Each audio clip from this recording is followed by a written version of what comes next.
markastiba waxa aan xasuustaa inta sannadood aan wada noolayn halkan imanayay mar walba odayada dhalinta haweenka caruurta intaba aan ka helayay kalgacal iyo walaalnimo ilaa maantana aan ka helayo walaalnimo iyo kalgacal iyo soo dhaweyn aanan qiimeyn karin sida daradeed hortaba waxaan jeclahay inaan gadagaydira dardarka marka laga bilaabo dhalinta odayada la raaciyo dhalinta wadankani qaybtani dalka joogta inay aabbo u tahay wixii waqooyiga ku nool oo dhan in ay aan jecelnahay dhaqaalaha iyo horumarka qaybteeda inay ka qaadato aan jecelnahay waxa dee aan idhaahnaa curabnimada iyagaa lehe wax walba iyagaa loo horreysiyo kolka fursad kastii oo noo asmaxday inaan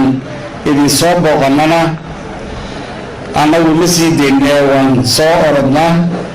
waxaan garanaynaa inay walaalnimo iyo kalgacalna sugiyo hawlo wixii aan isla wadnay ee ku saabsan gobolkan sideedii inay iskaga socdaan ayaan haystaa anigu waxaan qabaa in maantana waan soo yaro booqday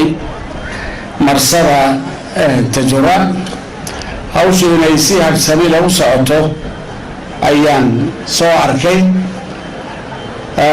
wadadana markaan dariiq aan fursad kale u helno ayaan soo daawan doonaa xagga dalxiiska Cumar Xuseen iyo xaafadiisa ayaan booqan doonaa Ceeyon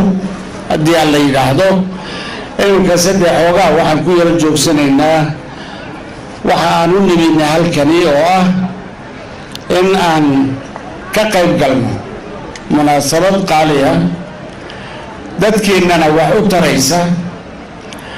adduunkana laga sameeyo oo sidan ay noo warramayaan raggan asxaabteena ee Jarmalku ay yidhaahdeen 130 dowladood ayaan ku leenahay xerooyin caynkaasoo agoomaha iyo dadka hayntoodu yar tahay lagu barbaariyo lagu koriyo wax lagu baro inaguna 134kiiba tihiin iyayna yidhaahdeen waa inaguna dee waddankeennaaba iska ah inaan shisheeyaha soo dhaweyno mar walba annaga oo diinteenna iyo caadadeenna iyo dhaqankeenna ilaashanayna in aan wixii lanagu tarayo dhaqaalaheennu kol hadduu yar yahay dadkaa dee aan yani wax wada leenahay ama aan xidhiidhka wanaagsan leenahay kolkay mashruuc noo keenaan inaan soo dhaweyno in aan ka faa'iidaysano caruurteenna aan uga faa'iideyno horumarka ay ka qayb galaan dadka reer Jarmal dhawaan baan aad iskugu sii fiicnaanay